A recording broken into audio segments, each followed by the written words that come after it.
So hello everyone, क्या हाल चाल है आप सभी के। आई होप बहुत बढ़िया होंगे। मैं अमन वर्मा स्वागत करता हूं आप सभी का आज के इस नए धमाकेदार लेक्चर में। आज हम फिर से एनसीईआरटी सॉल्यूशन सीरीज को कंटिन्यू करते हुए chapter number 8 D and A block चल रहा था, उसको कंटिन्यू करते हुए आज लगता है आज खत्म ही कर देंगे। और अगर आज खत्म नहीं हुआ तो इसके बाद एक लेक्चर में तो खत्म करना ही करना है इस चैप्टर को, क्योंकि चैप्टर छोटा है लेकिन क्वेश्चंस बहुत सारे हैं। चीजें क्वेश्चंस रिपीट भी हो रहे हैं एनसीईआरटी में, यहाँ कुछ कुछ क्वेश्चन ऐसे दिए हुए आगे दिया हुआ फिर वापस वही क्वेश्चन दे दिया, तो कुछ कुछ रिपीट भी हो रहे हैं। तो कोशिश ये कि एक लेक्चर में खत्म करे या फिर अगले लेक्चर में तो खत्म कर ही देंगे बच्चों, ठीक है। और आई होप कि आपने ही खत्म कर दिए होंगे, यहाँ आप सिर्फ चेक करने आ रहे होंगे कि हाँ कैसे क्या चीजें लिखी हुई है, बस ये मैं उम्मीद रखता हूँ। फिर भी नहीं देगा तो अपन एक एक चीज बारीकी से देखेंगे, ठीक है। तो आज का कार्यक्रम स्टार्ट करते हैं। सीट बेल्ट पहन के तैयार हो जाओ बच्चों मेरे, लाल बाल गोपाल, मेरे गुलगुलो, मेरे गुलाब जामुन। इधर देखो आप, पहला सबसे पहले क्या, पोटेशियम डाइक्रोमेट की ऑक्सीकरण क्रिया का उल्लेख कीजिए, निम्नलिखित के साथ आयनिक समीकरण लिखो। अच्छा, आयनिक समीकरण लिखनी है हमको। सबसे पहले पोटेशियम डाइक्रोमेट की समीकरण लिख लो। पोटेशियम डाइक्रोमेट का फॉर्मूला वैसे क्या है, K2Cr2O7। इसको हम क्या बोलते हैं, पोटेशियम डाइक्रोमेट। इसके निर्माण की विधि भी देखी थी हमने, ठीक है। अब मैं यहाँ बोल रहा हूँ कि मैं जैसे ये लिखा है मैंने यहाँ पे K2Cr2O7, इन भाई साहब को मैं आयनिक रूप में कैसे लिख सकता हूँ, Cr2O7-2। नहीं लिख सकता क्या? एक्चुअल में थोड़ी राइटिंग अलग हो गई, मेरा मार्कर घूम गया, वो मार्कर मिल नहीं रहा है व्हाइट वाला, वही अपना अच्छा था, इस पे थोड़ी राइटिंग बैठती नहीं है, बट ठीक है कोई बात नहीं। इधर देखो, इसको मैं आयनिक रूप में ऐसे लिख सकता हूं। क्यों बेटा, एक पोटेशियम पे कितना चार्ज होता है, +1, तो दो पोटेशियम पे कितना चार्ज हुआ, +2। +2 यहां से हटा दोगे तो इस पे क्या आ जाएगा, -2। तो हम इसको क्या बोलते हैं, क्रोमेट आयन बोलते हैं। हमको इसका क्या करना है, ऑक्सीकरण करना है। मतलब ये एक ऑक्सीकारक है, ये क्या है, एक ऑक्सीकारक है, तो ये लोगों का ऑक्सीकरण करेगा और खुद का क्या करेगा, अपचयन करेगा। मतलब मुझे यहाँ से सबसे पहले ऑक्सीजन को हटाना है। ऑक्सीजन को हटाने हैं, कितने ऑक्सीजन है यहाँ पे, 7। ऑक्सीजन जल के साथ बाहर निकलेंगे तो कितने जल बाहर निकलने चाहिए, 7 जल के बाहर और मोलिक्यूल्स बाहर निकलने चाहिए। मतलब कितने हाइड्रोजन, 14 हाइड्रोजन, 14H+। साथ में 6 इलेक्ट्रॉनों को ये ग्रहण करेगा, तब ये क्या बनाएगा, ध्यान से देखना। 14H और 7 ऑक्सीजन मिलके तो क्या बन जाएंगे, 7H2O। 14 ऑक्सीजन 14 हाइड्रोजन और 7 ऑक्सीजन मिलके तो क्या बन गया बच्चों, 7H2O बन गया। अब क्या बच रहा है, 2 क्रोमियम बच रहे हैं। वो 2 क्रोमियम है ना, यहाँ क्रोमियम का ऑक्सीडेशन नंबर कितना आ रहा है, +6 आ रहा है। कितना आ रहा है, +6 आ रहा है। यहां जैसे ही आप देखोगे ये कन्वर्ट हो जाएगा +3 में। और कितने क्रोमियम है, 2, तो यहाँ कितने क्रोमियम आ गए, 2 क्रोमियम आ गए। मतलब यहां से यहां जाने में ऑक्सीकरण अंग में क्या हो गई बच्चों, कमी हो गई। और ऑक्सीकरण अंग में कमी होती है तो हम उसको क्या बोलते हैं, इसका क्या हो गया, अपचयन। और इस खुद का अपचयन हो गया तो ये लोगों का क्या करेगा, ऑक्सीकरण करेगा, तो ये क्या कहलाएगा, ऑक्सीकारक कहलाएगा। ये तो अपन ने इसकी इक्वेशन लिख दी, किसकी, पोटेशियम डाइक्रोमेट की, आयनिक रूप में लिख दी। अब ध्यान से सुनना, तुम क्या बोल रहा है ये, आपकी आयोडाइड रिएक्शन के साथ में इसकी अभिक्रिया करवानी है। नेक्स्ट पेज पे चलते हैं अपन, आयोडाइड आयन के साथ रिएक्शन करवानी है। सबसे पहले तो मैं वही रिएक्शन लिख रहा हूं, क्या, Cr2O7-2। 14 जल H+ के साथ इसने अभिक्रिया करी, 6 इलेक्ट्रॉनों को ग्रहण करा और किस में कन्वर्ट हो गया, Cr+3 में। कितने क्रोमियम हो गए, 2, और साथ में क्या बाहर निकल गया बच्चों, 7H2O बाहर निकल गया। ओके, इसके बाद हमको रिएक्शन करवानी है आयोडाइड आयन से। आयोडाइड आयन का मतलब क्या है, I-। क्या है, I-। मान लिया कि 2 I- है तो ये आपस में 2 इलेक्ट्रॉनों को छोड़ेंगे और किस में कन्वर्ट हो जाएंगे, I2 में। ऐसा काम हमने बहुत बार करा है। 2 इलेक्ट्रॉन, एक I- ने 1 इलेक्ट्रॉन छोड़ा, 2 ने 2 छोड़ा, और 2 आपस में मिलकर क्या बना देंगे, I2 बना देंगे। इसको बोला मैंने इक्वेशन नंबर 1, इसको बोला मैंने इक्वेशन नंबर 2। इस इक्वेशन नंबर 1 को आप मल्टीप्लाई करो। अपन ने रेडॉक्स अभिक्रिया में संतुलित करना सीखा है, कैसे रिएक्शन को हम संतुलित करते हैं। कितने हाइड्रोजन इलेक्ट्रॉन है, 6, या कितने, 2, दोनों को बैलेंस करना है। इसको मल्टीप्लाई कर दिया 3 से, इसको मल्टीप्लाई कर दिया मैंने 1 से। क्या करा, इक्वेशन नंबर 1 को तो 1 से मल्टीप्लाई करा, इक्वेशन नंबर 2 को 3 से मल्टीप्लाई करा। क्यों, क्योंकि यहाँ पे 2 इलेक्ट्रॉन है तो 3 दूनी 6 इलेक्ट्रॉन हो जाएंगे, 6 से 6 इलेक्ट्रॉन कट जाएंगे। रेडॉक्स अभिक्रिया में संतुलित करना सीखा है। अब जैसे ही आप इसको मल्टीप्लाई करोगे 1 से, तो ये की इक्वेशन तो ये की ही आएगी एक वाली, तो 3 को मल्टीप्लाई करो दोगे तो क्या बन जाएगा, 6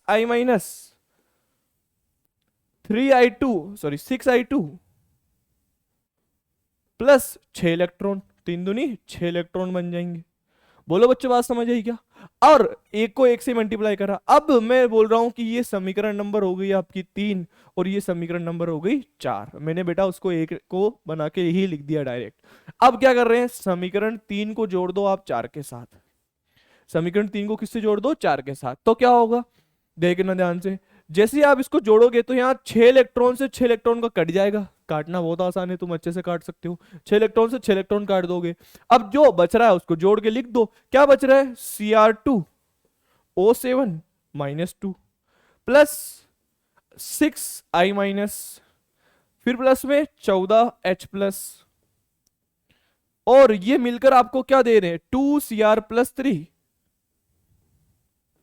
प्लस 6 आयोडीन और 7H2O, ऐसा दे रहे हैं। बेटा राइटिंग कितनी घटिया हो रही है मेरी मार्कर की वजह से। बस वो मार्कर बहुत अच्छा था, मिला नहीं मुझे। बहुत कोशिश कर ली मैंने ढूंढ ढूंढ के, लेकिन नहीं मिला। अब पढ़ाना तो पड़ेगा ना, लेकिन कोई बात नहीं, तुम कॉम्प्रोमाइज करोगे। बहुत अच्छे बच्चे हो तुम मेरे, गुलाब जामुन हो। बोलो बात समझ आई क्या, क्या करा यार मैंने। वो ऊपर वाली इक्वेशन थी, आई माइनस आयोडीन आयन के साथ में अभिक्रिया करवानी थी, 2 आयोडीन लेके I2 बना दिया, 2 इलेक्ट्रॉन बाहर निकल गए। समीकरण 1 से मल्टीप्लाई कर दिया, समीकरण 3 से मल्टीप्लाई कर दिया, तो ये बन गई। इन दोनों को मैंने जोड़ दिया, जोड़ के आंसर निकाल दिया। बस सिंपल सी बात है, बहुत सिंपल बेसिक सा क्वेश्चन था। नेक्स्ट क्वेश्चन देखो क्या बोल रहा है। आयरन Fe+2 के साथ, आयरन Fe+2 का मतलब क्या है, ये रहा आयरन Fe+2, इसकी अभिक्रिया करवानी है आपको। ठीक है, अब मैं इसको यहीं करके दिखा देता हूं आपको। आयरन Fe+2 के साथ अभिक्रिया करवानी है, ध्यान से देखना क्या बोल रहा हूं मैं। ये इक्वेशन नंबर 1 हो गई।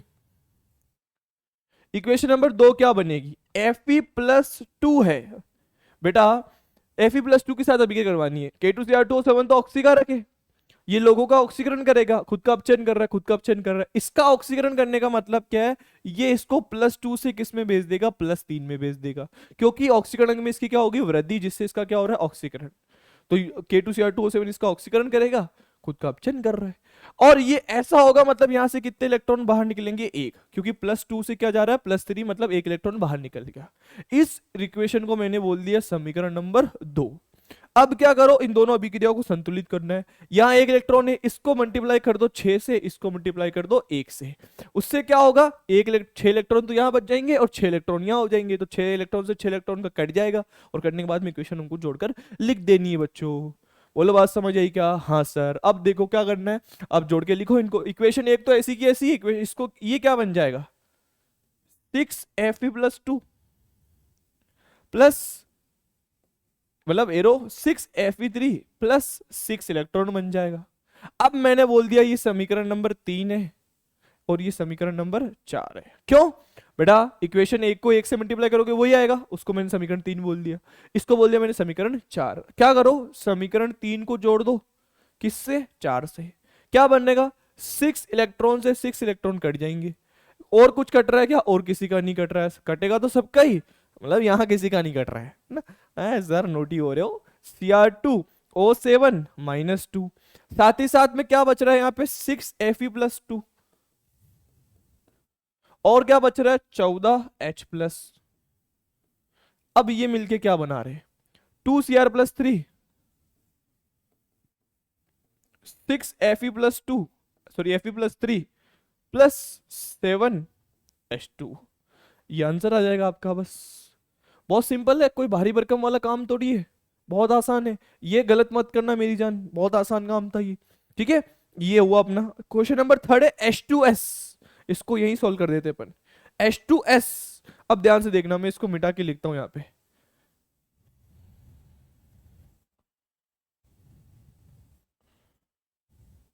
ठीक है, बहुत ध्यान से देखना मैं क्या कर रहा हूं, बहुत ध्यान से देखना बच्चों। H2S किस में टूटेगा बेटा, H2S का अपन को यहाँ पर ऑक्सीकरण करवाना है, उसका अपचयन हो रहा था, उसका क्या होगा, ऑक्सीकरण होगा। तो H2S किस में टूटेगा, S-2 में। हाइड्रोजन 2 है तो 2H+, और यहां से 2 इलेक्ट्रॉन बाहर निकल जाएंगे। सुनना वापस क्या बोला मैंने, H2S किस में टूटेगा, 2H+ बन गए, एक S-2 बन गया, और बाहर क्या निकल गए, 2 इलेक्ट्रॉन निकल गए। इसको बोल दो समीकरण नंबर 2। इसमें 2 इलेक्ट्रॉन है, उसमें 6 इलेक्ट्रॉन है, इसको मल्टीप्लाई कर दो 3 से। जैसे ही आप इसको 3 से मल्टीप्लाई करोगे 6 इलेक्ट्रॉन हो जाएंगे, 6 इलेक्ट्रॉन होते हैं आप, वो 6 इलेक्ट्रॉन से 6 इलेक्ट्रॉन कट जाएगी। 3 से मल्टीप्लाई करोगे तो क्या बनेगा, 3H2S, 3 S-2 6H+6 इलेक्ट्रॉन। अब मैंने बोल दिया ये है समीकरण नंबर 4 और वो है समीकरण नंबर 3। अब काटो जिसका जो कट रहा है। 6 इलेक्ट्रॉन से 6 इलेक्ट्रॉन कट गए, 6H+ से ये कट गए, तो यहाँ 8H+ बच जाएंगे। अरे बेटा 8 और 6 14 ही तो होते हैं। और कुछ कट रहा है क्या? और किसी का कुछ नहीं कट रहा है। अब जोड़ के लिखो आप इस इक्वेशन को, अब जोड़ के लिखना इस इक्वेशन को। कैसे लिखूंगा बहुत ध्यान से देखना। Cr2O7 था, 8H+ थे, 3H2S था। इधर क्या क्या बच रहा है? 3H2S और 8H+ बच रहा है। और कुछ बच रहा है क्या? Cr2O7 लिख दिया, 8H+ लिख दिया और क्या लिख दिया? 3H2S। अब एरो में इधर जाओ, 2Cr+3 बच रहा है, 7H2O बच रहा है। यहाँ क्या बच रहा है बच्चों?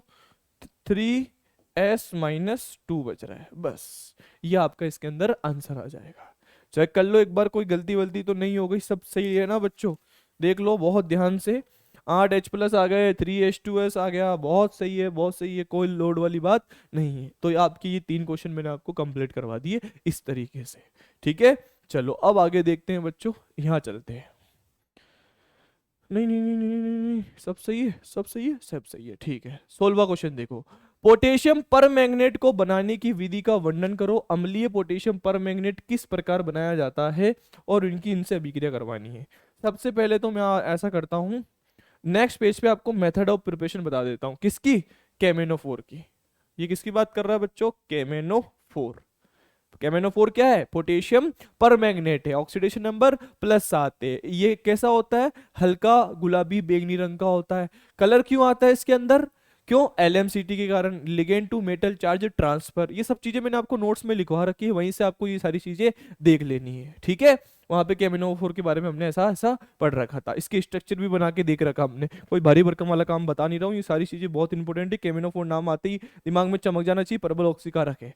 अब देखो क्या कर रहा हूं मैं, इसकी मेथड ऑफ प्रिपरेशन बता रहा हूं आपको। मेथड ऑफ प्रिपरेशन का मतलब क्या है? निर्माण की विधि, MOP, मेथड ऑफ प्रिपरेशन। सुनना क्या बोल रहा हूं, ध्यान से सुनते जाना। सबसे पहले आपको यहां पे एक लेना होता है MnO2। क्या लेना होता है? MnO2। इसका नाम बताऊंगा अभी मैं। इसकी रिएक्शन करवानी है KOH के साथ और O2 के साथ। किसके साथ करवानी है? KOH के साथ और O2 के साथ। जैसे ही आप ये रिएक्शन करवाते हो तो ये बन जाता, रिएक्शन बैलेंस करके नहीं लिख रहा हूं मैं, जैसे ही आप ये रिएक्शन करवाते हो तो ये बन जाता है बच्चों K2MnO4 प्लस H2O। क्या बन जाता है ये? K2MnO4 plus H2O। अब इनके नाम देख लो, किसका क्या नाम है? इसका नाम है बच्चों पायरोल्यूसाइट। अयस्क है ये मैग्नीज का, पायरोल्यूसाइट। हमने बात करी है इसके बारे में, पायरोल्यूसाइट। KOH पोटेशियम हाइड्रोक्साइड है। अब ये जो बना है ना, ये पोटेशियम मैग्नेट है।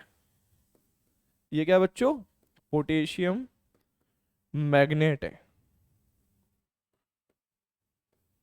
जबकि हमको क्या चाहिए? पोटेशियम परमैंगनेट चाहिए, मतलब हमको KMnO4 चाहिए, और ये क्या है? K2MnO4 है।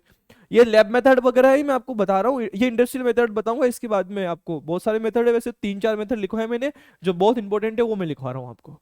ठीक है, तो इसका नाम क्या है? पोटेशियम परमैंगनेट है। अब सुनना क्या बोल रहा हूँ, इस पोटेशियम परमैंगनेट का हम 2 काम करेंगे, 2 काम करेंगे। एक बार आप इस पोटेशियम परमैंगनेट का क्लोरीनीकरण कर दो, और एक बार आप इसका एसिडिफाई कर दो इसको। ऐसा करने से क्या होगा? यहां से KCl बाहर निकल जाएगा। यहां से क्या होगा? ऐसा करने से KCl बाहर निकल जाएगा, और क्या बन जाएगा? KMnO4 बन जाएगा, पोटेशियम परमैंगनेट बन जाएगा। H+ के साथ रिएक्शन करवाओगे, यहां पे रिएक्शन बैलेंस करके नहीं लिख रहा हूं मैं, तो ये बन जाएगा बच्चों KMnO4 तो बनेगा ही बनेगा, साथ ही साथ एक MnO2 वापस पायरोलूसाइड बन जाएगा, और साथ ही साथ H2O बाहर निकल जाएंगे।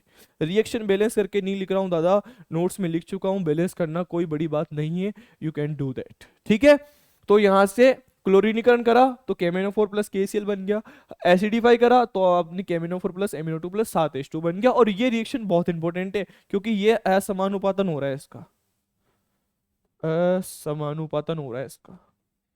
असमानुपातन का मतलब क्या है? ध्यान से सुनना, असमानुपातन का मतलब क्या है? असमानुपातन का मतलब है यहां इसका ऑक्सीकरण 7 आ रहा है, कैलकुलेट करके देख लेना। सॉरी 7 नहीं आ रहा होगा, 7 नहीं आ रहा होगा, यहाँ 7 आ रहा है ना? चेक कर लो ना बेटा, x 4 दूनी 8, ठीक है, 8 माइनस के 1 प्लस का कितना आ रहा है, +7। यहाँ चेक कर लो यहाँ कितना आ रहा है, यहाँ 4 दूनी 8 और यहाँ +6 आ रहा है, ठीक है। और यहाँ देख लो कितना आ रहा है, यहाँ +4 आ रहा है। तो +6 से +7 में जा रहा है, ऑक्सीकरण में वृद्धि हो गई, मतलब ऑक्सीकरण हो गया। +6 से +4 में जा रहा है, मतलब कमी हो गई, अपचयन हो गया। तो मैग्नीज का ही ऑक्सीकरण हो रहा है, मैग्नीज का ही अपचयन हो रहा है, तो हम इसको क्या बोलते हैं बच्चों, असमानुपातन अभिक्रिया। ये वापस भी आएगी अपने, तब भी देखेंगे अपन इसको, असमानुपातन अभिक्रिया। अरे बोलो रे मेरे लाल बाल गोपाल, मेरे गुलगुलो, मेरे गुलाब जामुन, क्या चीजें ये सारी समझ आ रही है क्या आपको? ये हमने बहुत पहले से ही सीख रखी है यार, बस मैं आपको मेथड ऑफ प्रिपरेशन समझाया जा रहा हूँ और आप समझने की कोशिश नहीं कर रहे हो, आप अपने जीवन में अलग ही जाया जा रहे हो। बोलो बात समझ आई क्या ये सब? ठीक है, अब देखो आगे, ये तो मेथड ऑफ प्रिपरेशन बता दी मैंने आपको। अब क्या पूछ रहे हैं ये, अब बोल रहे हैं ये इसकी रिएक्शन करवाओ आयरन के साथ में, और आयरन भी कौन सा, +2 वाला।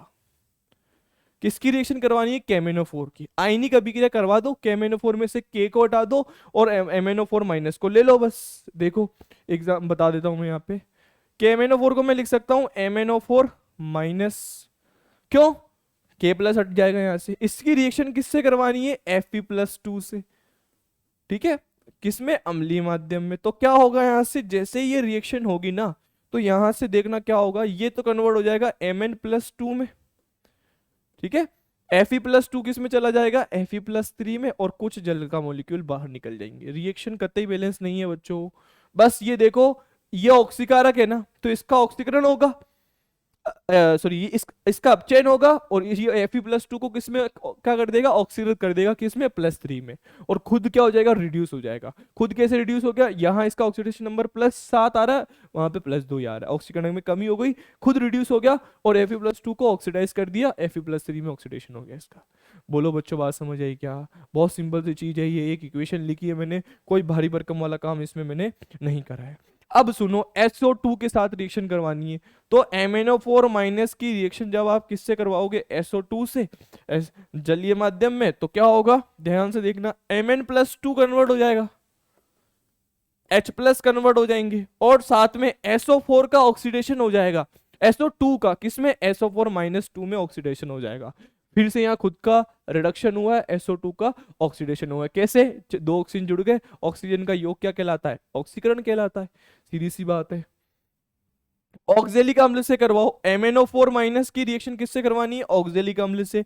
ऑक्जेलिक अम्ल का सूत्र क्या है, COH, COOH, ये ऑक्जेलिक अम्ल है। इसकी रिएक्शन करवानी है, वही एसिडिक मीडियम में रिएक्शन होगी, किस में कन्वर्ट हो जाएगा, ये Mn+2 में। साथ में क्या बाहर निकलेगा, जल, और यहां से ये क्या बन जाएगा, 2 CO2 के मॉलिक्यूल बन जाएंगे, 2 CO2 के मॉलिक्यूल्स बन जाएंगे इस तरीके से। ये सिंपल सी रिएक्शन हो जाएगी, मैंने नोट्स में लिखवाई है, खैर ये सारी रिएक्शनें, फिर भी मैं आपको यहाँ सारी एक एक में डिटेल में लिखवा रहा हूँ। बस ये फर्क है कि नोट्स के अंदर अपन ने बैलेंस कर करके सीखी, अब मैं बैलेंस कर करके यहाँ सिखाने लग गया ना बेटा, तो फिर तो नाल हो गए अपन, फिर कुछ नहीं हो सकता है। फिर ये सारा समय इसी के अंदर लग जाना है, और सारा समय मुझे इसमें नहीं लगाना है, अभी और भी बहुत सारे काम है ना, आपको और भी तो सारी चीजें सीखनी है। आप बैलेंस करना चाहते हो तो वहां देख लेना, जीवन में और भी कुछ चीजें बैलेंस हो रही है कि आपकी जो हर चीजें बैलेंस मांगते रहते हो, उकसाओ मत मेरे को। ठीक है, तो आपको ऐसा काम करना रहेगा बच्चों। अब चलो आगे चलते हैं, ये आपको मैंने मेथड ऑफ प्रिपरेशन वाली चीज समझा दी इसकी। ये एक इंडस्ट्रियल मेथड है, इसका लैब मेथड अलग है, और एक मेथड और अलग है, वहां से भी आप वो भी लिख सकते हो, मैंने ये वाला लिख दिया है। ठीक है बच्चों, अरे बोलो बच्चों, हाँ हाँ सर। अब देखो आगे, M+2 से M तथा M+3 से M+2 निकाय के संदर्भ में कुछ धातुओं के E0 के मान नीचे दिए गए। अच्छा बच्चों, E0 के मान दिए गए हैं ऐसा, ठीक है। यहाँ पे Cr+2 से Cr के लिए E0 का मान, ये क्या दे रखा है, ये E0 रिडक्शन दे रखा है, ध्यान रखना। और आपको E0 रिडक्शन ध्यान में आती है, आपको पता चल जाना चाहिए, E0 रिडक्शन का मान जो होता है ना, समानुपाती होता है ऑक्सीडाइजिंग पावर के वित्त क्रमानुपाती होता है रिड्यूसिंग पावर के। ऑक्सीकारक गुण, ऑक्सीकारक गुण और अपचायक गुण। ठीक है, ध्यान रखना ये चीज, E0 का मान जितना ज्यादा पॉजिटिव होगा वो एक अच्छा ऑक्सीकारक होगा, जितना ज्यादा नेगेटिव होगा वो उतना अच्छा अपचायक होगा। ई नोट आर का मान अपन इलेक्ट्रोकेमिकल सीरीज में तीसरे चैप्टर में सीख कर आ चुके हैं। जो ऊपर से मेरी वाली इलेक्ट्रोकेमिकल सीरीज में ऊपर से नीचे जाने पर ई नोट आर का मान बढ़ रहा था, ऑक्सीडाइजिंग पावर बढ़ रहा था और रिड्यूसिंग नेचर घट रहा था। ठीक है, पावर बोल लो, गुण बोल लो, क्षमता बोल लो, समझ जाना बस भावना को। ठीक है, भावना मतलब तुम्हारी वाली भावना नहीं। ठीक है, इधर देखो, उपरोक्त आंकड़ों के आधार पर निम्नलिखित पर टिप्पणी दीजिए। पहला, अम्लीय माध्यम में Cr+2 Mn+3 की तुलना में Fe+3 का स्तर तो पूछ रहा है। ठीक है, इधर आओ, Cr+3 का कुछ मान दे रखा होगा पीछे, Cr+3 का -0.4 दे रखा है, -0.4 दे रखा है। इनोट का मान देखते जाओ बस अभी 2 मिनट, अरे दादा पीछे चल रहे हैं। मैग्नीज Mn+3 का +1.5, 1.5 दे रखा है प्लस में। Fe+3 का कुछ मान दे रखा है, ये रहा प्लस का 0.8, प्लस का 0.8। ये क्या दे रखे, ई नोट आर के मान दे रखे। जितना ज्यादा ई नोट आर का मान होता है वो उतना ही ज्यादा स्टेबल होता है बच्चों, है ना। जितना ज्यादा ई नोट आर का मान होता है वो उतना ही ज्यादा स्टेबल होता है। एक सेकेंड,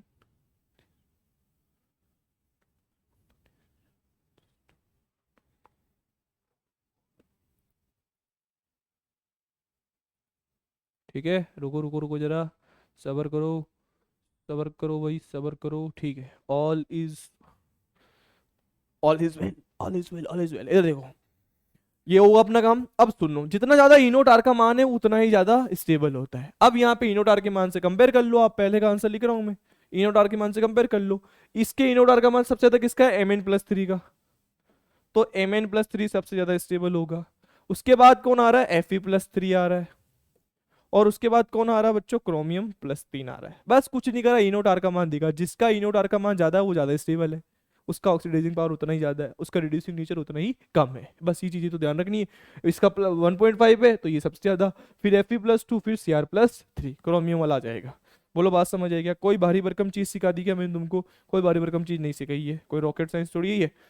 समान प्रक्रिया के लिए क्रोमियम, मैग्नीज और आयरन, आयरन मतलब Fe की तुलना में ऑक्सीकरण लिखना है इनका, इन तीनों का मान देख लो ना बच्चों, इनमें इनमें मान देख लो ना। यहाँ लिख देता हूं मैं सेकंड का आंसर। ठीक है, क्या है, ऑक्सीडाइजिंग पावर इनोटार का मान ज्यादा होना चाहिए और रिड्यूसिंग पावर के लिए कम होना चाहिए। इसमें देखो, इसका मान आ रहा है -0.9, इसका मान आ रहा है -0.5, 0.4, इसका आ रहा है -1.2। किसका सबसे ज्यादा होगा चेक कर लो। देखो, ये सबसे बड़ी वैल्यू कौन सी इसके अंदर, सबसे बड़ी वैल्यू तो 1.2 है बेटा, ये -0.4 है तो ज्यादा माइनस हो गया, ये कम माइनस में है। माइनस के अंदर उल्टा चलता है, पता ही है ना।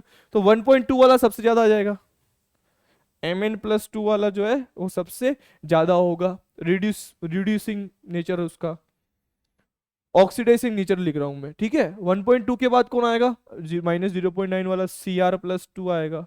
और उसके बाद कौन आएगा बच्चों अपना, ये दोनों Cr कैसे लिख रखे हैं, क्या हो गया, सब ठीक है? अच्छा अच्छा अच्छा अच्छा अच्छा, wait wait wait wait wait wait wait wait मेरी जान, सुनो सुनो सुनो सुनो, सबर करो सबर करो। इधर देखो, इस सेकंड क्वेश्चन है, अपन को बताना है क्रोमियम+2 के लिए, मैग्नीज+2 के लिए और Fe+2 के लिए, इनकी बात करनी है।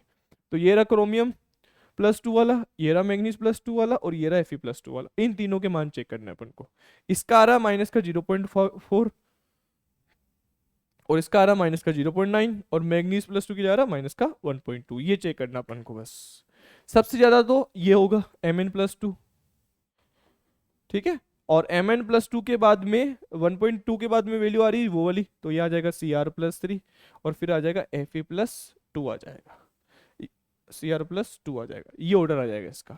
कौन, मैग्नीज सबसे ज्यादा, chromium than Fe, manganese chromium than Fe। ये क्या लिखा है अपन ने इनका, ऑक्सीकारक, ऑक्सीडाइजिंग पावर वाला। ठीक है, ऑक्सीडाइजिंग पावर लिखा अपन ने, सेकंड वाले का आंसर ये रहा। ठीक है, बस ये फॉर्मूला ध्यान रखो रे मेरे लाल बाल गोपाल, मेरे गुलगुलो, मेरे गुलाब जामुन, ये याद रख लो बस, बाकी सारा काम हो जाएगा। ठीक है, ओके, नेक्स्ट क्वेश्चन पे मूव करते हैं। अब क्या है ये, निम्नलिखित में से कौन से आयन जलीय विलयन में रंगीन होते हैं? बेटा रंगीन होने के लिए क्या चाहिए, रंगीन होने के लिए क्या चाहिए बाबा? अयुग्मित। जिंदा रहने के लिए क्या चाहिए? अयुग्मित इलेक्ट्रॉन चाहिए। अयुग्मित इलेक्ट्रॉन होंगे तो डीडी ट्रांजिशन होगा, डीडी ट्रांजिशन होगा तो कलरफुल हो जाएंगे वो। ठीक है, अब इनमें आपको चेक कर लेना है किसमें अयुग्मित इलेक्ट्रॉन है और किसमें नहीं है। कैसे चेक करोगे? इलेक्ट्रॉनिक कॉन्फ़िगरेशन लिखकर। सबसे पहले देखो टाइटेनियम प्लस 3 का पूछ रहा है ये, टाइटेनियम प्लस 3 का पूछ रहा है, तो क्या करना है? टाइटेनियम प्लस 3 के लिए पहले टाइटेनियम का इलेक्ट्रॉनिक कॉन्फ़िगरेशन लिख लो। टाइटेनियम कितने पर आता है? शिव तेरी कितने पर आ रहा है? 22 पर आ रहा है। 22 पर आ रहा है तो क्या लिखोगे? 4s2 3d। 18 तो इसमें भर दोगे, 18 तो किसमें भर दोगे? ऑर्गन में भर दोगे। अब कितने बच रहे? 4। तो 4s2 3d2 लिखोगे। अरे यार इलेक्ट्रॉनिक कॉन्फ़िगरेशन ऐसे ही तो लिखते हैं। शिव तेरी, तेरी मतलब टाइटेनियम 22 पर आ गया। 22 में से 18 आपने ऑर्गन में भर दिए, कितने बच रहे हैं? 4। 2s में भर दोगे, 2d में भर दोगे। +3 का मतलब क्या हुआ बच्चों? +3 का मतलब क्या हुआ? 3 इलेक्ट्रॉन उड़ाने। 4s से उड़ाओगे पहले 0, 3d से उड़ाओगे 1, तो क्या बच जाएगा? 4s0 3d1। d1 आ रहा है मतलब d में कितने इलेक्ट्रॉन आ रहे हैं? एक ही तो इलेक्ट्रॉन आ रहा है, तो n का मान कितना हो गया? 1। मतलब अयुग्मित इलेक्ट्रॉन है, मतलब ये क्या है बच्चों? रंगीन है। इसके जीवन में बहुत सारे कलर है। कलर तो मतलब एक ही है। बोलो बात समझ आई क्या बच्चों? हाँ सर। ठीक है, इधर देखो, सेकंड क्वेश्चन देखो। वेनेडियम की बात कर रहा है ये। वेनेडियम कितने पर आता है? शिव तेरी वंदना 24 पर 23 पर आता है। 23 पर आता है तो आप क्या लिखोगे? 4s2 3d3 लिख दोगे। और v प्लस वेनेडियम +3 है, +3 का मतलब 4s0 3d।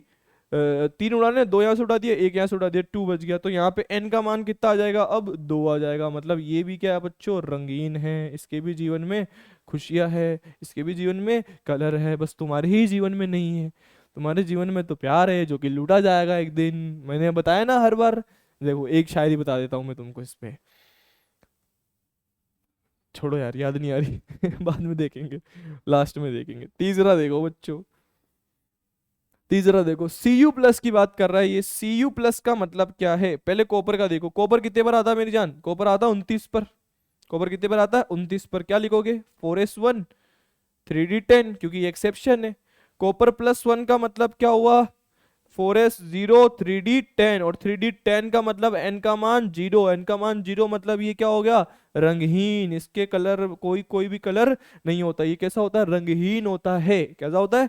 रंगहीन होता है। और Cu+2 क्या होगा? एक इलेक्ट्रॉन और निकलने के बाद वो कैसा हो जाएगा? कलरफुल हो जाएगा। कॉपर नीले रंग का होता है। ठीक है, ये थर्ड हो गया। फोर्थ तो देखो बच्चों क्या है। कॉपर हो गया। स्कैंडियम +3 आ रहा है। स्कैंडियम +3 का मतलब क्या है? स्कैंडियम कितने पर आता है? 21 पर आता है। तो क्या लिखते हो? 4s2 3d1 लिखते हो। ऐसे तो लिखते हैं बेटा। इलेक्ट्रॉनिक कॉन्फ़िगरेशन लिखना आएगा तो ही कर पाओगे ये। बहुत बेसिक चीज है, इलेक्ट्रॉनिक कॉन्फ़िगरेशन तो आना ही चाहिए आपको। अब +3 का मतलब क्या है? तीनों इलेक्ट्रॉन उड़ा दो, तो 4s0 3d भी 0, तो n का मान 0। n का मान 0 आ गया, मतलब ये क्या हो गया मेरी जान? रंगहीन हो गया। क्यों? अयुग्मित इलेक्ट्रॉन ही नहीं है। पांचवा काम देखो क्या है। स्कैंडियम के बाद Mn+2 आ रहा है। मैग्नीज कितने पर आता है? 25 पर आता है। तो क्या लिखते हो तुम? 4s2 3d5 लिखते हो। +2 का मतलब क्या हुआ? 2 इलेक्ट्रॉन उड़ाने। कहाँ से? 4s से। 3d में कितने बचे? 5। n का मान कितना हो जाएगा? 5। मतलब ये क्या हो जाएगा? रंगीन हो जाएगा बच्चों। इसके जीवन में कलर है। छठा देखो क्या है। छठा देखो, छठा क्या है। Mn के बाद में क्या आ रहा है? Fe।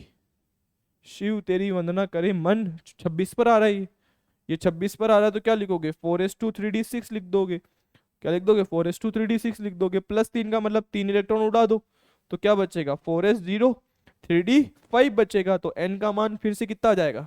5 आ जाएगा। तो 5 आ जाए तो ये भी क्या हो जाएगा बच्चों? रंगीन हो जाएगा।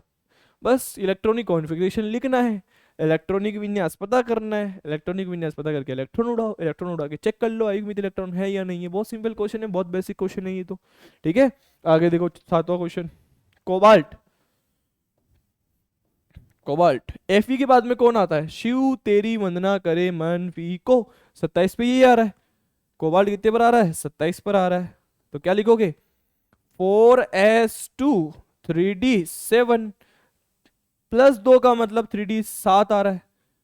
जीरो, अरे ओ, बराबर 3D 7 आ रहा है। 7 का मतलब क्या हुआ, रुको रुको रुको रुको, 7 इलेक्ट्रॉनों का मतलब क्या हुआ, 1 2 3 4 5 6 7, एन का मान 3 आएगा। अयुग्मित इलेक्ट्रॉन, तो ये भी क्या हो गया बच्चों, रंगीन हो गया। अरे बोलो ना मेरे गुलगुलो, बात समझ आ रही है तुमको ये, ठीक है। Is everything okay, okay. अब देखो बच्चों 19 वाला क्वेश्चन। प्रथम संक्रमण श्रेणी की धातुओं की +2 ऑक्सीकरण अवस्था के स्थायित्व की तुलना करो। कौन +2 ऑक्सीकरण, अरे यार ये तो कर लिया ना अपन ने क्वेश्चन, ये आ गया था ना पहले ही। ये कब आया था, इंटेक्स क्वेश्चन में आ रखा है सेम क्वेश्चन, बिल्कुल डिट्टो एग्जैक्ट, नो कोई चेंज। वहां पर रखा अपन ने ये क्वेश्चन, वहां देख रखा है। बता दूं एक बार वापस, बाएं से दाएं जाने पर आकार में कमी होती रहती है, +2 ऑक्सीकरण का स्थायित्व जो है बढ़ने लग जाता है। इनका कॉमन ऑक्सीडेशन नंबर भी वही है, ठीक है। क्योंकि आकार में कमी आने लग जाती है और आयन एंथैल्पी भी चेंज होने लग जाती है, तो +2 ऑक्सीकरण सब पे स्टेबल होने लग जाता है, इसलिए वो बाएं से दाएं जाने पर वो बढ़ता रहता है, ठीक है। वहां पर इसके बारे में आंसर भी लिख लिया था।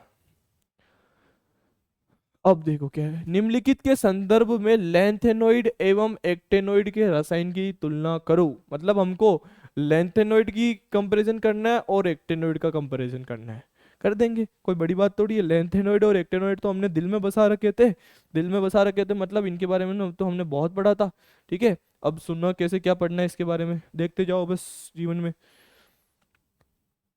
देखो इलेक्ट्रॉनिक विन्यास लिखना है सबसे पहले। एफ ब्लॉक का सामान्य इलेक्ट्रॉनिक विन्यास क्या है, एफ ब्लॉक का सामान्य इलेक्ट्रॉनिक विन्यास क्या था, एन माइनस नहीं, NS2 N-1 डी, 0 से लेकर 1, N-2 F, 1 से लेकर 14 तक। ये किसका इलेक्ट्रॉनिक विन्यास है बच्चों, एफ ब्लॉक का, आंतर संक्रमण तत्वों का। अब एफ ब्लॉक में दो आते हैं, एक तो आते हैं लेंथेनोइड और एक आते हैं बच्चों एक्टेनोइड। लेंथेनोइड में एन का मान आता है 6 और एक्टेनोइड में एन का मान आता है 7, मतलब आवर्त संख्या की बात कर रहा हूं मैं। आवर्त संख्या 6 और 7 होती है, वहां पुट करो, एन का मान 6 लिखोगे तो क्या आएगा लेंथेनोइड के लिए, 6s2 5d 0 से 1 4f 1 से लेकर 14। ये क्या है, लेंथेनोइड तत्वों का सामान्य इलेक्ट्रॉनिक विन्यास। और आगे आप चाहो तो लिख लो जीनोन, पूरा इलेक्ट्रॉनिक विन्यास ही लिख दिया मैंने। आगे क्या लिख दिया मैंने, जीनोन। जीनोन 6s2 5d0, क्या करा, एन का मान 6 क्यों है, लेंथेनोइड कौन से आवर्त में आते हैं, छठे में, एन का मान वहां 6 लिख दिया मैंने, ठीक है। वो भी पूछा गया क्वेश्चन में कि एब्लॉक के सामान्य तत्वों का इलेक्ट्रॉनिक विन्यास, या फिर लेंथेनोइड का, या फिर एक्टेनोइड का, या फिर किसी एक पर्टिकुलर तत्व का पूछ रखा है। इसका लिखो, अब क्या लिखोगे, जीनोन के नीचे कौन आता है मेरी जान, रेडोन आता है। क्या लिखोगे, 6s2, एन का मान 7 पुट कर रहा हूं मैं वहां पे, तो क्या हो जाएगा 7s2 6d 0 से 1 और 5f 1 से लेकर 14।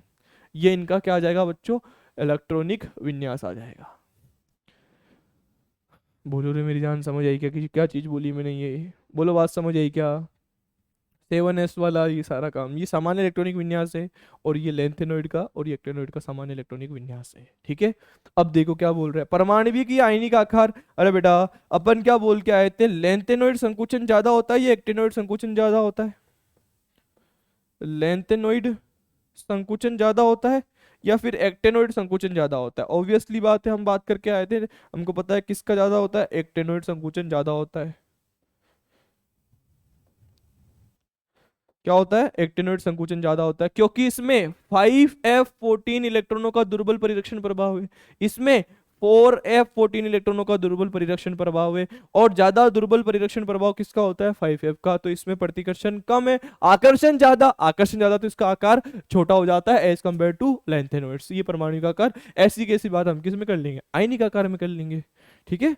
नेक्स्ट चीज देखो क्या है, ऑक्सीकरण अवस्था। बेटा लेंथेनोइड के लिए हम क्या पढ़कर आए थे, लेंथेनोइड कौन कौन सा ऑक्सीडेशन नंबर शो करते हैं, +3 करते हैं, +2 करते हैं और +4 करते हैं। ये वाली इनकी क्या थी, कॉमन ऑक्सीडेशन नंबर थी। लेंथेनोइड की सामान्य ऑक्सीकरण अवस्था कितनी है, +3 है, कुछ +2 कर रहे थे, कुछ +4 कर रहे थे, ठीक है।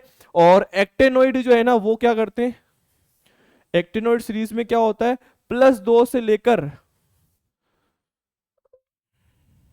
+2 से लेकर कहां तक शो करते हैं वो, +7 तक करते हैं, ऐसे मत लिखो, ऐसे लिखो, +2 से लेकर कहां तक ऑक्सीडेशन नंबर शो करते हैं, वो +7 तक शो करते हैं। कौन? एक्टिनोइड के तत्व।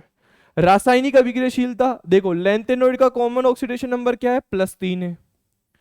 क्या है? +3 है। इसको थोड़ा ढंग से ही बनाते हैं, देखो फील आ जाना चाहिए आपको। Ln+3 है। लैंथेनोइड के तत्वों की सामान्य ऑक्सीडेशन नंबर क्या है? +3 है। अब सुनना बेटा बात को ध्यान से, क्या बोल रहा हूं मैं। इस Ln+3 की अभिक्रिया आपको करवानी है। एक चार्ट बना देता हूं, आप चार्ट से बिल्कुल रिएक्शनों को आसानी से याद रखोगे। देखो सबसे पहले आप क्या करो, इसकी रिएक्शन करवाओ हेलोजन से। अब आप Ln पे कितना चार्ज है? +3 चार्ज है। तो अब ध्यान से सुनना, मैं इधर रफ कार्य लिख रहा हूं। अगर मैं एल्यूमिनियम की बात करूं, एल्यूमिनियम पे भी कितना चार्ज आता है? +3 आता है। अगर हम एल्यूमिनियम की रिएक्शन हेलोजन से करवाते हैं, मान लो क्लोरीन से करवाया, तो वो क्या बनाते हैं? AlX3 बनाते हैं, क्योंकि इनका ऑक्सीडेशन नंबर कितना होता है? +3।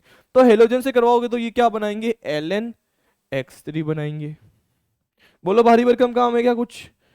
अगर मान लो मैं इसकी रिएक्शन करवाऊं किसके साथ में? O2 के साथ में। तो आप एल्यूमिनियम की रिएक्शन जब ऑक्सीजन के साथ करवाते हो तो क्या बनता है?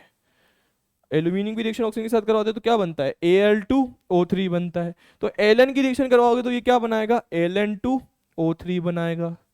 ऐसे ही मान लो मैंने ऐसा कर दिया कि मैं इसकी रिएक्शन करवा रहा हूं S2 से, तो जैसे ऑक्सीजन अभिक्रिया कर रहा है वैसे ही सल्फर करेगा। क्यों?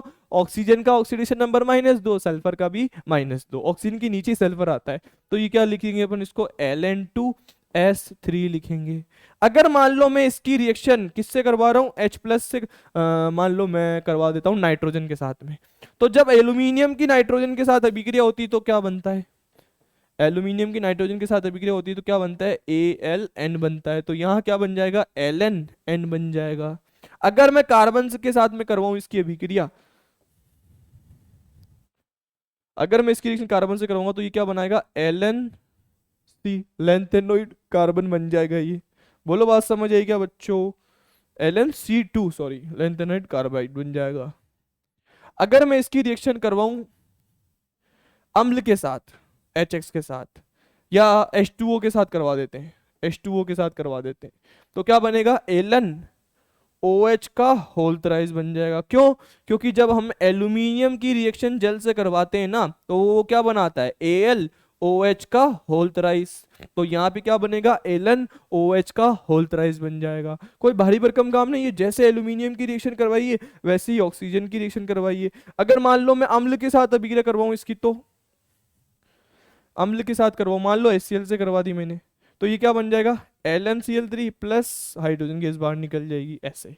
तो मैंने आपको ये सारी रिएक्शन यहाँ समझा दी है बड़ी अच्छे से। ये किसकी रासायनिक अभिक्रियाशीलता है? लैंथेनोइड की। अब व्हाट अबाउट एक्टेनोइड? बेटा एक्टेनोइड की अभिक्रियाशीलता बहुत कम है। क्यों? और उनको हम मेजर ही नहीं कर पाते, क्योंकि एक्टेनोइड में जितने भी तत्व है लगभग सभी सारे तत्व जो है रेडियोधर्मी तत्व। रेडियोधर्मी तत्व होने का मतलब क्या है? ये रेडियो एक्टिव एलिमेंट्स है, इनमें इनका क्षय होता रहता है, ये एक रूप से दूसरे रूप में बदलते रहते हैं अल्फा बीटा गामा किरणें रिलीज करते हुए। तो हम इनका अध्ययन कर नहीं पाते, तो इनकी क्रियाशीलता कम है। हालांकि कुछ तत्वों की क्रियाशीलता पाई गई थी, लेकिन एक्टेनोइड लैंथेनोइड की तुलना में बहुत कम क्रियाशील है। ठीक है, इनकी क्रियाशीलता ज्यादा है, जो अपन ने इस चार्ट के द्वारा समझ ली है। ठीक है, आगे देखो बच्चों, नेक्स्ट क्वेश्चन क्या है। आप निम्नलिखित को किस प्रकार से स्पष्ट करेंगे, ये पूछ रहा है। ये निम्नलिखित को आप किस प्रकार से स्पष्ट करेंगे, ये पूछ रहा है। ध्यान से देखना क्या है। D4 स्पीशीज में Cr+2 प्रबल अपचायक है, जबकि मैग्नीज+3 प्रबल ऑक्सीकारक है। सही है। देखो इधर क्रोमियम जो है कितने पर आता है बच्चों? 24 पर आता है। तो आप क्या लिखते हो इसमें? 4s1 3d5 लिखते हो। रीजन क्या है? एक्सेप्शन था। मैग्नीज कितने पर आता है मेरी जान? 27 पर आता है, सॉरी 25 पर आता है। तो क्या लिखते हो? 4s2 3d5 लिखते हो ऐसा। अब क्या करना है? +2 का मतलब क्या है? 2 इलेक्ट्रॉन उड़ा दो तो 4s0 3d4 बन जाता है। इसमें +3 का मतलब 4s0 3d4 बन जाता है। इसमें भी d4 आ रहा है, इसमें भी d4 आ रहा है। अब ये बोल रहा है ये तो अपचायक है, ये क्या बोल रहा है? ये तो क्या है? अपचायक है। लेकिन ये क्या है? ऑक्सीकारक है। सही बात है, ये लोगों को ऑक्सीकरण करेगा और ये लोगों का अपचयन करेगा। खुद का रिडक्स, खुद का क्या करेगा? ये खुद का क्या करेगा, अपचयन करेगा, ये खुद का क्या करेगा, ऑक्सीकरण करेगा। अब सुनो ऐसा क्यों बेटा, अगर ये अच्छा ऑक्सीकारक है मतलब ये खुद का क्या कर रहा है, अपचयन कर रहा है। खुद का अपचयन करने का मतलब ये खुद किस में आएगा, Mn+3 किस में आएगा, +2 में आएगा। जैसे ये +2 में आएगा तो यहाँ क्या बन जाएगा, 3D5, और 3D5 जो है ज्यादा स्टेबल होता है। सुनो यार, वापस सुनो मेरी बात को, मैं क्या बोलना चाह रहा हूँ। Mn+3 ऐसा है, ये बोल रहे हैं कि ये एक अच्छा ऑक्सीकारक है, सही है। अच्छा ऑक्सीकारक है मतलब ये लोगों का करेगा ऑक्सीकरण, खुद का करेगा अपचयन। खुद का अपचयन करने का मतलब क्या है, खुद के ऑक्सीकरण में कमी कर देगा। तो +3 से किस में कर देगा, +2 में। ये कैसे कर सकता है, एक इलेक्ट्रॉन ग्रहण कर ले। जैसे ही ये एक इलेक्ट्रॉन ग्रहण करेगा ये 3D4 से किस में चला जाएगा, 3D5 में। और 3D5 क्या होता है, स्टेबल होता है। सही है सर, मान लिया कि एक अच्छा ऑक्सीकारक है। इसमें सुनो ये क्या है, अपचायक है। अपचायक का मतलब ये लोगों का अपचयन करेगा तो खुद का क्या करेगा, ऑक्सीकरण। खुद का ऑक्सीकरण करेगा, खुद का ऑक्सीकरण करने का मतलब क्या है, क्रोमियम +2 से किस में चला जाएगा, +3 में। क्रोमियम +2 से किस में चला जाएगा, +3 में, सॉरी +3 में चल जाएगा। तो इसका तो हाँ सही है ना, अपचयन कर देगा खुद का, एक इलेक्ट्रॉन कम कर देगा, तो ये क्या हो जाएगा, 3D3 बन जाएगा। अब 3D3 बनने का मतलब T2G के अंदर 3 इलेक्ट्रॉन आ गए, और T2G में 3 इलेक्ट्रॉन स्टेबल होते हैं, तो ये वहां स्टेबिलिटी गेन कर लेता है। ऐसा समझो। साथ ही साथ आप एक चीज और समझ लो, इसका E0R का मान जो है ना वो पॉजिटिव में आता है। कितना आता है वो तुमको याद नहीं करना। इसका जो E0R का मान है ना वो नेगेटिव में आता है, इसलिए ये अपचायक है और वो ऑक्सीकारक है। इसका मान लगभग शायद जो है 1.5 के करीब कुछ है, और इसका माइनस में 0.3 के करीब कुछ है। इलेक्ट्रोकेमिकल सीरीज में आप देख लेना अपने चाहो तो, ठीक है। तो आई होप आपको ये चीज समझ में आई होगी कि मैंने यहाँ पे क्या बोला है, ठीक है। ओके ओके बच्चों, अब सुनो आगे की कहानी क्या है। जलीय विलयन में कोबाल्ट +2 स्थायी है। कोबाल्ट +2 स्थायी है किसमें, जलीय विलयन में। ये कलर दिख तो रहा है तुमको, बिल्कुल दिख रहा है। और ये क्या बोल रहा है, परंतु संकुलनकारी अभिकर्मों की उपस्थिति में सरलता पूर्वक ऑक्सीकृत हो जाता है। ऑक्सीकृत हो जाएगा मतलब CO+3 से क्या बन जाएगा, CO+3 बन जाएगा। तब ये स्टेबल बन जाता है और अधिक स्थायी हो जाता है, अधिक स्थायी हो जाता है। इसका रीजन क्या है, सुनो मेरी बात को। कोबाल्ट +2 स्टेबल है, कोई दिक्कत नहीं है, लेकिन जैसे ही ये +3 में चला जाता है मतलब इसमें इलेक्ट्रॉनों की कमी हो गई। इलेक्ट्रॉनों की कमी हो गई तो अब ये उपसहसंयोजन बंध बनाएगा। उपसहसंयोजन बंध किस में बनाते हैं, ये संकुल में। अब इसकी प्रवृत्ति बढ़ गई, संकुल बनाने की प्रवृत्ति बढ़ गई। क्यों, संकुल कैसे बनता है, जब कोई लिगेंड आता है इलेक्ट्रॉन डोनेट करता है किसको, सेंट्रल एटम को। तो सेंट्रल एटम के पास में ज्यादा इलेक्ट्रॉन होंगे तो वो संकुल कम बना पाएगा। अगर सेंट्रल एटम में इलेक्ट्रॉनों की कमी रहेगी, कम इलेक्ट्रॉन रहेंगे, तो इलेक्ट्रॉन आसानी से बन जाएगा, बॉन्ड आसानी से बन जाएगा। तो CO+3 अच्छा उपसहसंयोजन बंध बनाने की प्रवृत्ति रखता है।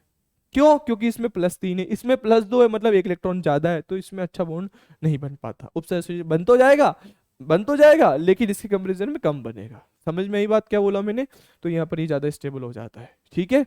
आगे वाले क्वेश्चन देखो। अब मैं सोच रहा हूँ ये क्वेश्चन और देख लेते हैं, उसके बाद देख लेते हैं। आयनों का D1 विन्यास अत्यंत अस्थायी है। आयनों का D1, डी के अंदर एक इलेक्ट्रॉन होता है ना, तो वो अस्थायी होते हैं। क्यों, ये बोल रहा है डी में अगर एक इलेक्ट्रॉन होता है तो वो क्या होते हैं, अस्थायी होते हैं। इसका एग्जांपल मैं आपको समझा देता हूं ऐसे। स्कैंडियम कितने पर आता है, स्कैंडियम आता है बच्चों 21 पर। 21 पर आने का मतलब इलेक्ट्रॉनिक कॉन्फ़िगरेशन कैसे लिखोगे, 18 इसमें 4s2 3d1 लिखते हो। अब D1 का मतलब क्या, अगर मान लो स्कैंडियम +2 होता तो ये क्या दिखाता, ऑर्गन 4s0 3d1 दिखाता। तो यहाँ पे स्कैंडियम किस में आ रहा है, +2 में आ रहा है।